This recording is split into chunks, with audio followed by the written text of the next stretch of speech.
कहानी की शुरुआत रूस की मशहूर बैले डांसर डोमिनिका एगोवा से होती है। वह बचपन से ही डांस करती आ रही है और अपनी बीमार माँ की देखभाल कर रही है। एक दिन वह अपनी माँ को केयर टेकर के पास छोड़कर काम पर चली जाती है। वह अलग अलग लोगों से मिलती है, जिसमें उसका अंकल इवान भी शामिल है, जो रशिया की विदेशी खुफिया एजेंसी में काम करता है। मुलाकात के दौरान दिमित्री हॉफ नाम का एक आदमी डोमिनिका के साथ फोटो खिंचवाने के लिए कहता है और उसे इस तरह से छूता है कि वह असहज हो जाती है। बाद में जब डोमिनिका डांस कर रही होती है तो उसका पार्टनर गलती से जंप करता है, जिससे उसका पैर टूट जाता है। उसे तुरंत सर्जरी के लिए अस्पताल जाना पड़ता है। उसके बाद हम मॉस्को में काम करने वाले सीआईए एजेंट नेटनश से मिलते हैं। एक दिन उसे गोरकी पार्क में किसी महत्वपूर्ण व्यक्ति से मिलना होता है, लेकिन पुलिस वहां आकर उसे चौंका देती है। नेट तुरंत जमीन पर गोली चलाकर शोर मचाता है। इससे उसका फ्रेंड मार्बल बिना पकड़े भाग जाता है, लेकिन नेट पुलिस द्वारा पकड़ा जाता है। उसे अमेरिका की दूतावास ले जाया जाता है, जहां उसका फ्रेंड मौजूद होता है। बॉस उसे बताते हैं कि मार्बल सुरक्षित है, लेकिन जो कुछ हुआ उसके कारण नेट को अगले दिन वापस अमेरिका जाना पड़ता है। इवान जनरल व्लादिमीर कैसिहोए से मिलने जाता है, जो एसवीआर चलाते हैं। वे उसे गोरकी पार्क में नेट की किसी से मुलाकात का वीडियो दिखाते हैं। वे ज्यादातर उस व्यक्ति में रुचि रखते हैं जिसे वे नहीं जानते। फिर कहानी डोमिनिका पर वापस आती है। वह एक अस्पताल में जागती है और पाती है कि उसका पैर धातु के फ्रेम में फंसाया गया है। वह वास्तव में दुख महसूस करती है, क्योंकि वह जानती है कि वह अब और नृत्य नहीं कर सकती। समय बीतता है, लेकिन डोमिनिका को अभी भी चलने के लिए छड़ी की जरूरत है। एक दिन उसके अंकल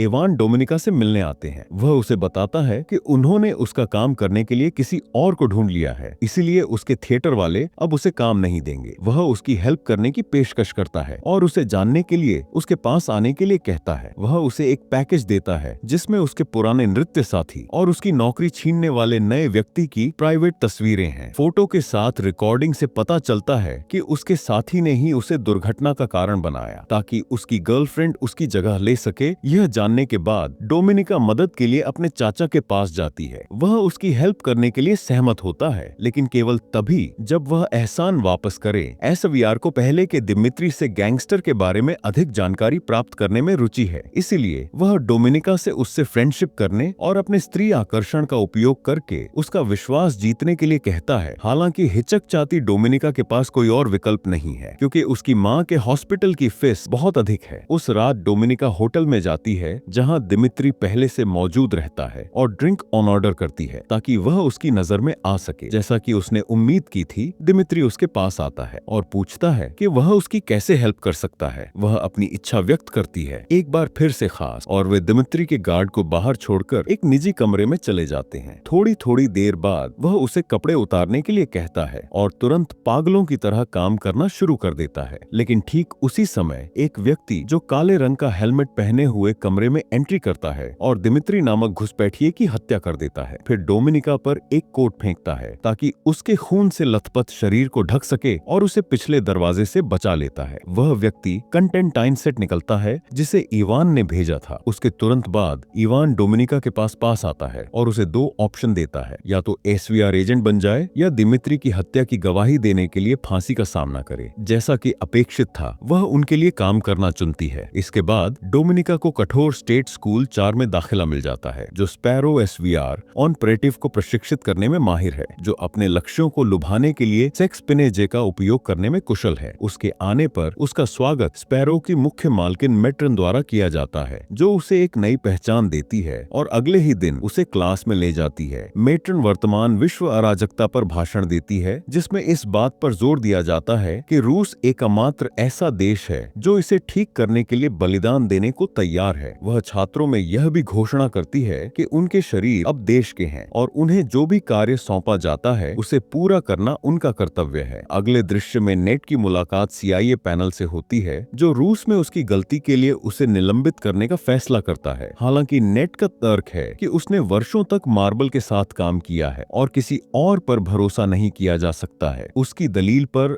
अंततः विचार किया जाता है और उसे खुद को साबित करने का दूसरा मौका दिया जाता है। फिर उन्हें मार्बल के साथ कांटेक्ट फिर से स्थापित करने के लिए निकटतम शहर बुडापेस्ट में नियुक्त किया जाता है, लेकिन उन्हें पता नहीं होता कि उनके हर कदम पर एसवीआर द्वारा निगरानी रखी जा रही है। स्कूल 4 की मैट्रन स्पैरो को सिखाती है कि कैसे पहचाने कि उनका लक्ष्य क्या चाहता है। वह टीवी पर कई तस्वीरें दिखाती हैं और उनसे उनकी इच्छाओं को पहचानने के लिए कहती है। पहली तस्वीर का गलत आंसर विक्टर नामक एक घमंडी छात्र द्वारा दिया जाता है और डोमिनिका उसका सही आंसर देती है। दूसरी छात्रा सही अनुमान लगा लेती है और उसे क्लास के सामने बुलाया जाता है ताकि एक लड़के को खुश किया जा सके। लड़की घुटनों के बल बैठ जाती है, लेकिन वह ऐसा करने में असमर्थ है। अगले दिन छात्रों को सैनिकों की एक टुकड़ी का स्वागत करने के लिए कहा जाता है जो हाल ही में युद्ध से लौटे हैं। डोमिनिका एक युवा को चुनती है और उसे एक प्राइवेट रूम में ले जाती है जहाँ वह बाद में उसे खुश करती है। प्रदर्शन को मैटन और अन्य छात्रों द्वारा देखा जाता है। मैटन डोमिनिका के प्रदर्शन पर टिप्पणी करती है और कहती है कि उसकी तकनीक अच्छी थी, लेकिन उसने अभी भी खुद को समर्पित करना नहीं सीखा है। फिर डोमिनिका कक्षा के बाद शॉवर ले रही होती है, तभी विक्टर पीछे से आता है और उस पर हमला करने की कोशिश करता है। हालांकि वह बहादुरी से खुद को उसे पानी के नल से मारकर बचाती है। घटना एक बड़ा हंगामा खड़ा करती है और जनरल व्लादिमीर खुद जांच करने के लिए स्कूल पहुंचता है। वह डोमिनिका से पूछता है कि उसने ऐसा क्यों किया, जिस पर वह जवाब देती है कि वह देश की सेवा करती है, अपने साथी छात्रों की नहीं। डोमिनिका फिर मैटन के सवाल का जवाब देती है कि उसे सत्ता चाहिए। यह व्लादिमीर को प्रभावित करता है, इसीलिए वह उसे बुडापेस्ट में एक मिशन पर नियुक्त करता है। उसका काम नेट का विश्वास हासिल करके मार्बल की पहचान का खुलासा करना है। वह मिशन के लिए सहमति जताते हुए डोमिनिका बुडापेस्ट की यात्रा करती है और साथ ही पैरो माटा के साथ एसवीआर स्टेशन चीफ मैक्सिम वी की देखरेख में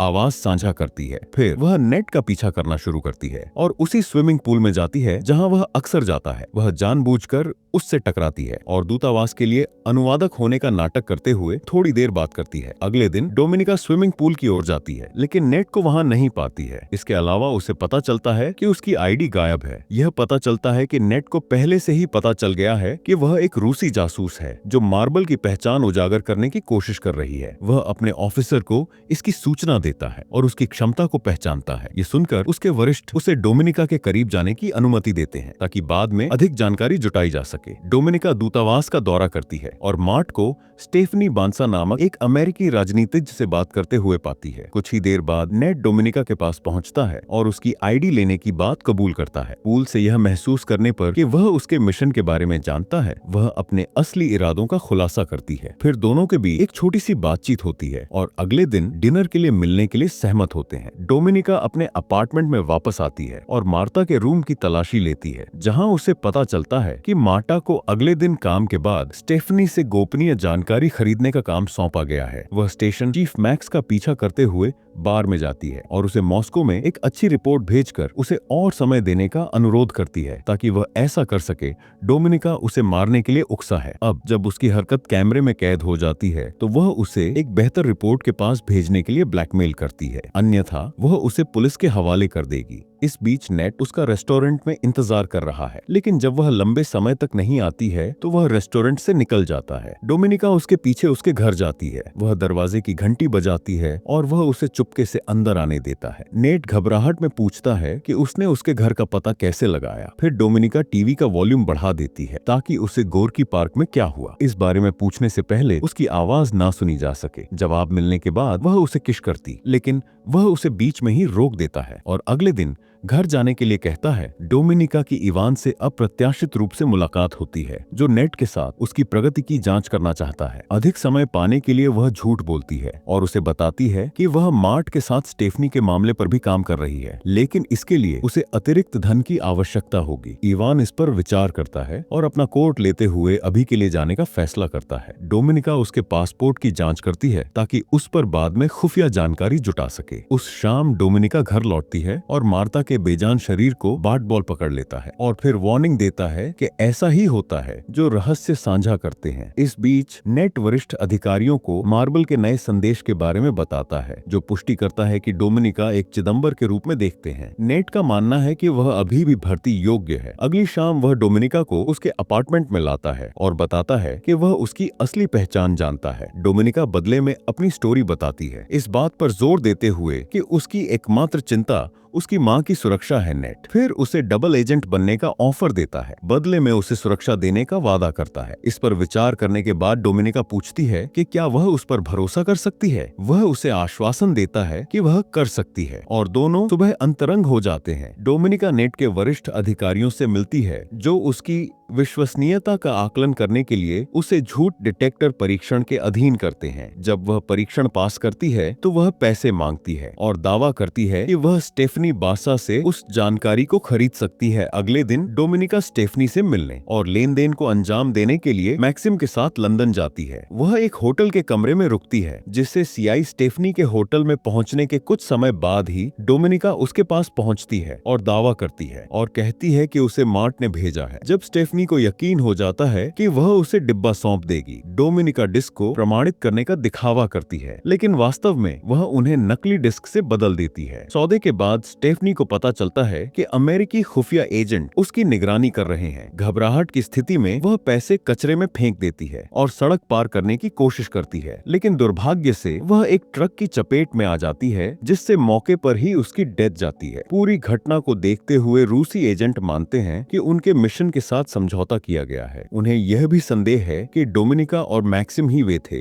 जिन्होंने अमेरिकियों को सूचना दी थी, इसलिए दोनों को उनके आगमन पर मास्को लौटने का आदेश दिया जाता है। इवान डिस्क जब्त कर लेता है और डोमिनिका और मैक्सिम दोनों को पकड़ लेता है। उनके निर्दोष होने के विरोध के बावजूद वे कई दिनों तक भयानक यातना सहते हैं और मैक्सिम को मार दिया जाता है। हालांकि डोमिनिका अमेरिकियों के साथ भागीदारी से इनकार करने पर अड्डे रहती है। आखिरकार इवान उस पर विश्वास करना शुरू कर देता है और उसे वापस जाने की अनुमति देता है। बुडापेस्ट में मार्बल की पहचान निकालने के अपने मूल मिशन को पूरा करने के लिए नेट के साथ फिर से मिलने पर डोमिनिका उसके साथ उसके घर पर एक रोमांटिक शाम का आनंद लेती है। हालांकि आधी रात को वह जाग जाती है और देखती है कि कंटेंटाइन सेट इनसे सहमत होने का नाटक करती है और नेट को चोट पहुंचाने में उसकी मदद करती है, लेकिन जब वह ध्यान नहीं दे रहा होता है तो वह उस पर हमला करती है ताकि नेट बच सके। वे कंटेंटाइन सेट वे दोनों बुरी तरह से घायल हो जाते हैं। डोमिनिका अस्पताल में जागती है और जनरल व्लादिमीर उससे अचानक मुलाकात करते हैं। वह एक्सेप्ट करता है कि ये मोल मार्बल रूस के भ्रष्टाचार से धोखा महसूस कर रहा है जब उसकी पत्नी को इलाज नहीं मिल पा रहा था। व्लादिमीर डोमिनिका से कहता है कि वह उसके राज्य उजागर करके